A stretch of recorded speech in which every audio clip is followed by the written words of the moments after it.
Chào các bạn. Mình làm cái clip này để nói về hai cái thông số mà thỉnh thoảng mình cũng gặp khi gia công trong Premium. Đó là cái thông số là trim to stock và trim to milling area. Thì mình nói về cái trim to stock trước nhé. Tình huống là bây giờ mình muốn gia công một cái đường kình tua đây các bạn, cái đường đi theo cái đường viền này nha, cái đường viền này từ đây xuống tới đây, và mình có thẳng cái phôi nó to như vậy. Thì bây giờ mình gia công giả sử như cái đây, mình dùng chức năng là Contour Milling on 3D Model. Mình chọn cái đường kình tua chính là cái đường mình muốn gia công, cao độ là từ trên từ là 0 nè, đi xuống tới dưới luôn là âm 35. Chứ là chạy dao của mình á là mình chạy là tự động ô tô từ trên xuống dưới.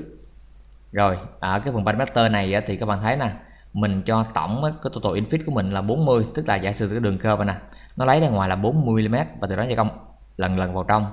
Mỗi lần như vậy nó dịch dao vào là bằng cái đường kính dao, tức là bằng 8 mm. Dịch dao đứng của mình tôi cho là đây giả sử là 10, tức là nó ăn 4 lần nó ăn từ là 30 nó ăn xuống âm 35, mỗi lần xuống 10 ly thì nó ăn cứ là 10 10 10 và 5 là hết. Ở đây không chịu lượng dư nha các bạn. Ở phần battery này thì nó có tự chọn là trim to stock, như đây mình chưa có chọn nha, mình chưa chọn gì hết để mình xem cái sự khác biệt của nó với việc sau khi đã chọn. Cái này không quan trọng rồi, cái này thì các bạn bình thường tính. Thì sau khi tính xong kết quả như vậy các bạn, dễ hình dung ha. Nó lấy cái đường curve mình đã chọn, nó offset đều ra 40 và nó ăn ngược vào trong. Nhưng cái phô của mình các bạn thấy nè, trong tình huống này cái phô của mình nó chỉ có như đây thôi, và cái đường chạy dao của mình thì nó là rất là dài ra ngoài như vậy, tức là nó dư rất là nhiều đường.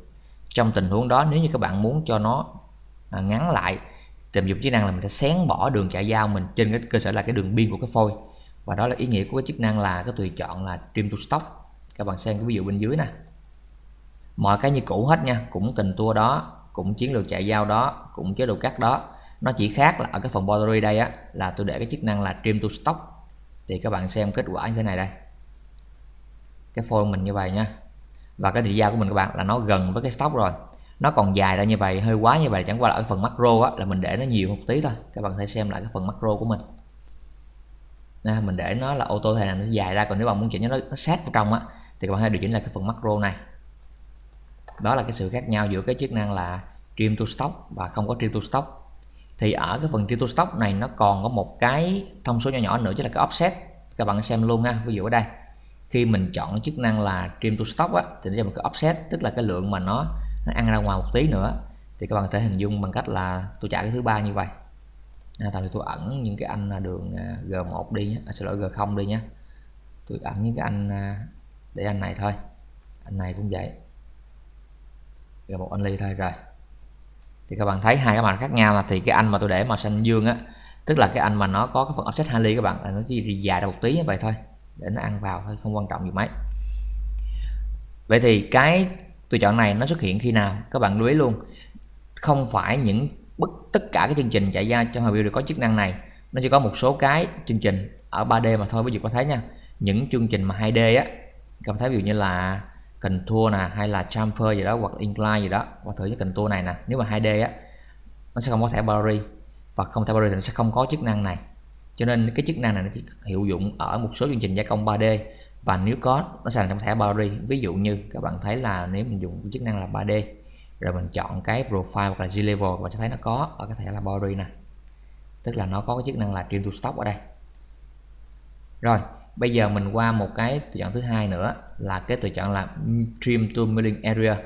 Thì tôi bật anh này lên nhé, milling area ở đây. Tình huống gì cũng gia công cái mặt này các bạn. Cái mặt này thì cách làm khá là đơn giản, các bạn cũng chỉ việc là mình tạo một cái con dao. Và lưu ý luôn, cái chức năng này nó chỉ có khi các bạn dùng con dao là con bull nose hoặc là con bone thôi, chứ có dùng end mill nó không có nha. Ví dụ bạn thấy chọn con end mill cái nè, thì ở cái thẻ này nè là nó mất cái chức năng là trim to milling area. Còn chừng nào các bạn để cái chức năng là bull nose á thì nó mới lòi ra. Các bạn thấy qua cái phần này nó mới lòi ra nè. Ở đây thì mình chưa chọn gì hết nha, thì các bạn xem kết quả nè. Khi mình chọn mặt gia công của mình là cái mặt này, thì mặc định các bạn thấy nó chạy ra đó, nó sẽ như vậy đây, nó chạy đều như vậy. Và ở đây thì không liên quan lắm, nhưng tôi chỉ nhắc luôn là có một số bạn thắc mắc là tại sao đôi khi mình lập trình G-level này á thì nó ăn mặt bên hông này luôn, nó ăn bên hông trái không phải luôn. Thì để tránh trường hợp đó thì các bạn để cái tùy chọn là stop surface ha, và bạn để cho nó dư chút xíu như vậy nè, biểu là gì nó không được chạy vào cái mặt đó thì trong nó chạy thẳng như vậy luôn. Còn nếu các bạn không để đây hoặc để bằng không á, thì nó chạy nó sẽ ôm mặt hông các bạn nè, nó ôm ở bên hông. Ở đây thì các bạn nếu không muốn cho nó thẳng nó cong cong như vậy mất thời gian thì bạn thể chế độ là mình để cho nó smooth ở đây nha, để là direct luôn chứ không cần phải smooth nữa.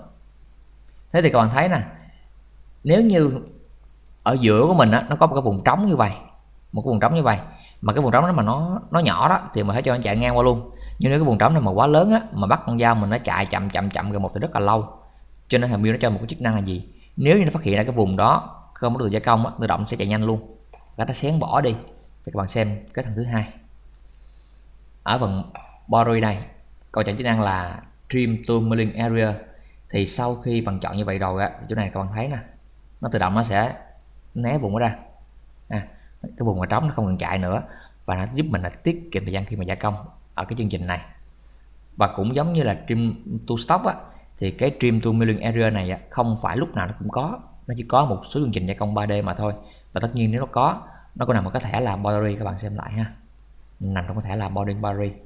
Và nhớ rằng nó chỉ xài được khi mà con dao của mình chọn á, con dao như là con bull nose nè, mà là con bone thôi. Còn chọn là end mill á thì nó sẽ mất cái chức năng đó đi, bạn thấy nó sẽ không có chức năng đó nữa. Rồi, cảm ơn các bạn